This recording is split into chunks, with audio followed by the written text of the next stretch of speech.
Сайн байцгаана уу? За энэхүү подкастыг сонсож байгаа цаг үеийн мэндийг хүргэе. Би Номын ертөнц клубын гишүүн Наминжин байна. Би Номын ертөнц клубын гишүүн Гшиглэн байна. За өнөөдөр бидэнтэй ямар номыг ярилцах вэ Гшиглээ? За өнөөдөр зохиолч Ян Жи Зүний Төвд банхар гэсэн номыг ярилцгаа. За үйл явдлын хоёлаа ярилцъя. За үйл явдлын ярихаас өмнө хүн төрөлхтөн одоо 135 мянган жилийн тэртегээс одоо саарл чоныг эволюц буюу одоо ингээд хувьсалд оруулаад одоо 16 мянган жилийн өмнөөс л одоо гаршуулаад одоо яг амьдрал ахуй нүүдэл дайн тулаандаа бол нохог одоо ингээд хамт амьдарсаар ирсэн.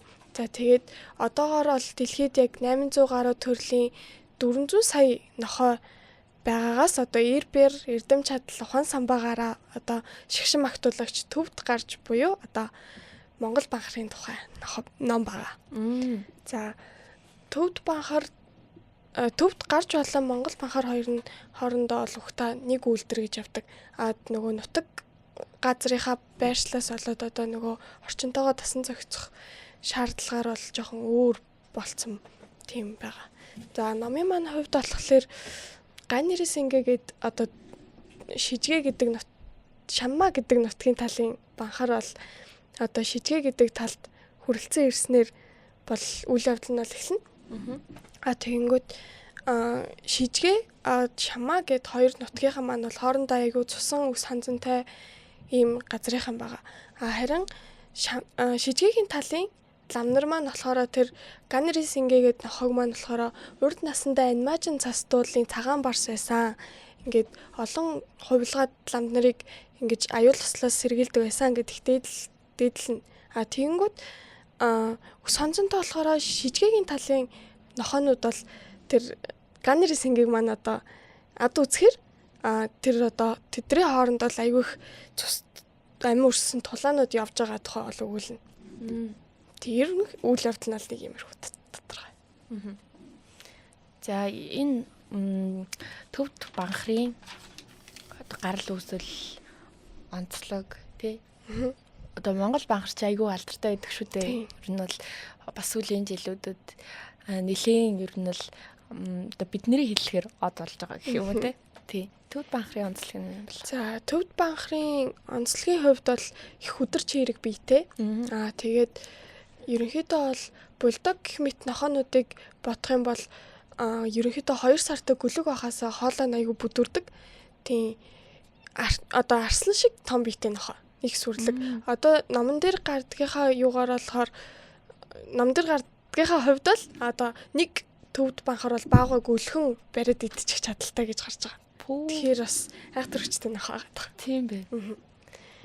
Баавгаг барьж нохоо баавгаг барьж идэх нь бүр нүдэнд төсөөлөгдөг шүү дээ.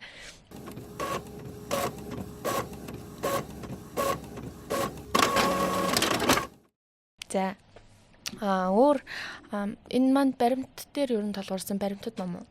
Тий. Одоо энэ төвд банхар гэдэг ном нь болохоор одоо манай зохиолчийн яг аавынхаа амьдралдаа туулсан одоо нэг хэсэг жилийн одоо ийм яг түүхэн роман байгаа.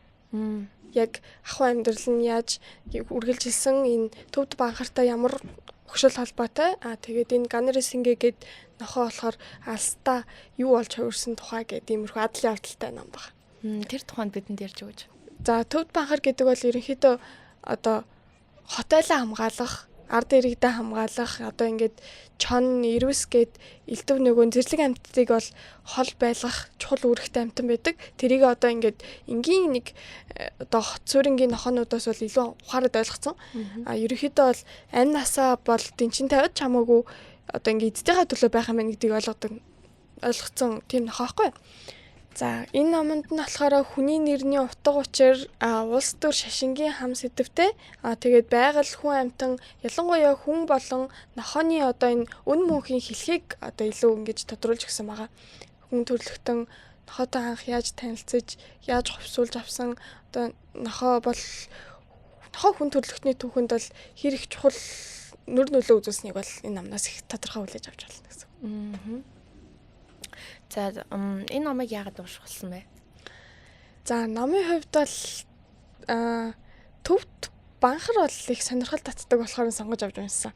Тэгэхээр ер нь бол төвд банхар тэгээ Монгол яг цэвэр цусны банхар хоёрын ялгаа нь гадаад үзмжидрээр бол надад төстэй санагдлаа. Зөвхөн төвд банхар нь одоо ингээд сонсож явах зэрлэг байж магадгүй тий. Ялгааны хувьд бол төвд банхар нь Монгол банхарыг бодвол арай том биетэй л байгаа даа.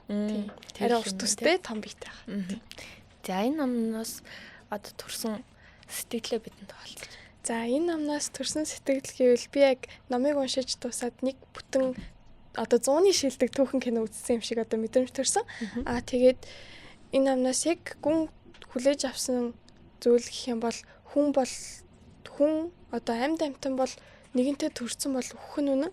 Тэгэхээр үхсний хойно бол нөгөө амьтдаа яг ямар үйл хийгээд тэр хугацаанд ямар гавьяа байгуулсан, яаж аж төрж исэн гэдэг нь л их чухал гэдэм байх л гэж ойлгосон. Ийм зүйлийг ойлгож авсан байна тий. За ингээд өнөөдөр бидэнтэй төвд банхар гэд бас бид бүхний одоо тэмчих мэддгүү нохоо шүү дээ тий. Энэ зүйлийн талаар ярилцсан. Их шиглэндээ маш их баярлалаа. Тэгээд энэ ном нь бас уншиж дууссаны дараа нэг тийм одоо түүхэн кино үзсэн юм шиг тийм гүн сэтгэл төрүүлж гин гэж байна тий. За энэ гоё сэтгэлээ хуваалцсан чамд маш их баярлалаа.